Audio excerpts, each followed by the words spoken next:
आज रात जब आप घर जाएं, अपनी आंखें बंद करके सोचिए, किसी अंधेरी सड़क के कोने में एक बच्चा सो रहा है और उसके पास रखा एक छोटा सा कटोरा।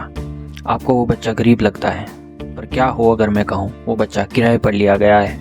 क्या हो अगर मैं कहूँ उसकी आंखों में नींद की गोलियां डालकर उसे बेहोश किया गया है और उसकी कमाई सीधे उस माफिया के पास जाती है जो भारत की सबसे गंदी, सबसे क्रूर और सबसे छिपी हुई इंडस्ट्री चलाता है, 1.5 लाख करोड़ की भिखारी mafia industry. Welcome to rose black show.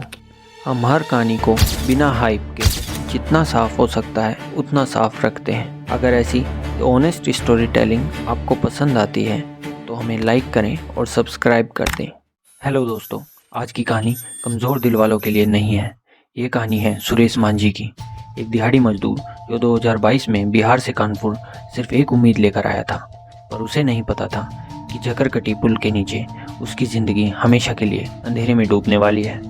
एक शाम सुरेश कानपुर से यशोदा नगर स्लम से निकलकर काम की तलाश में जा रहा था। रास्ते में उसकी मुलाकात विजय नाम के एक आदमी से हुई। वादा किया कि मैं तुम्हें काम दिलाऊंगा। अगली सुबह जब सुरेश जकरकटी पुल के नीचे पहुंचा, पीछे से किसी ने काला कपड़ा उसके चेहरे पर डाल दिया।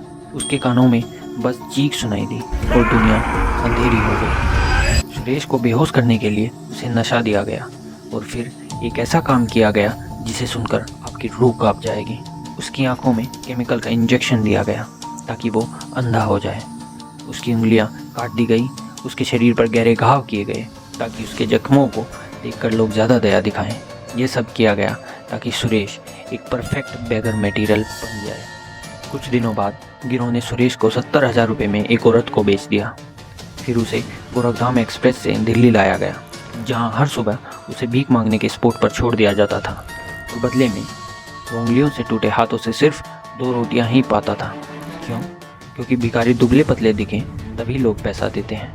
सुरेश का शरीर टूट चुका था, इन्फेक्शन फैल चुका था, वो चल भी नहीं पा रहा था। किडनैपर्स उसे फेंक कर चले गए। कई महीनों बाद जब सुरेश घर पहुंचा, उसका परिवार उसे पहचान नहीं पाया।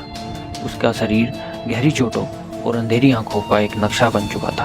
आपको शायद आश्चर्य हो, लेकिन भारत में भिखारी माफिया की जड़ें बहुत गहरी हैं। आंध्र प्रदेश में बच्चे 300 रुपये प्रतिदिन पर किराए पर दिए जाते हैं। 8 महीने के बच्चों को नींद की गोलियां देकर बेहोश रखा जाता है। चेन्नई में औरतों को भगवा कपड़े पहनकर मंदिरों के सामने और बुर्का पहनाकर मस्जिदों के सामने भेजा जाता है। भारत में 4 लाख से ज़्यादा भिखारी हैं। 21% 12वीं तक पढ़े हैं। 3,000 से ज़्यादा के पास डिप्लोमा या डिग्री है और ये इंडस्ट्री 1.5 लाख करोड़ की है। This is not poverty, this is a well planned criminal business.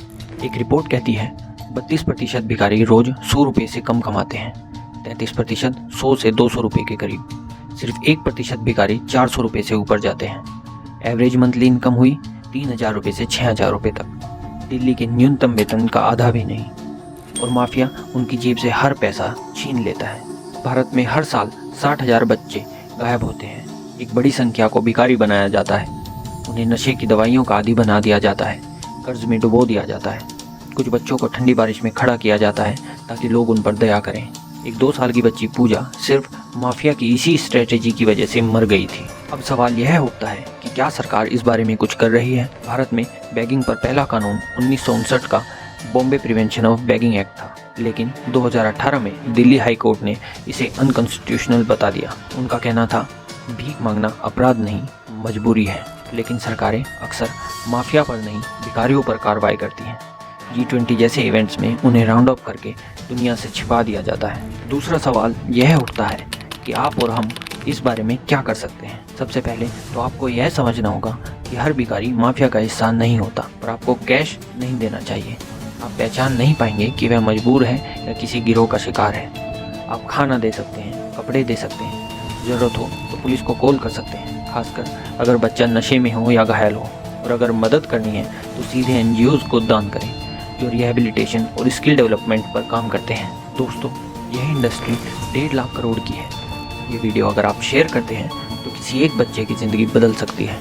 अगर आप चाहते हैं कि ऐसे डार्क हिडन सच हर भारतीय तक पहुंचे तो इस वीडियो को अभी लाइक करें। और अगर आप ऐसे fearless fact based videos regularly देखना चाहते हैं तो अभी सब्सक्राइब पर क्लिक करें। मिलते हैं अगले केस में एक ऐसे सच के साथ जो शायद आपने कभी नहीं सुना होगा।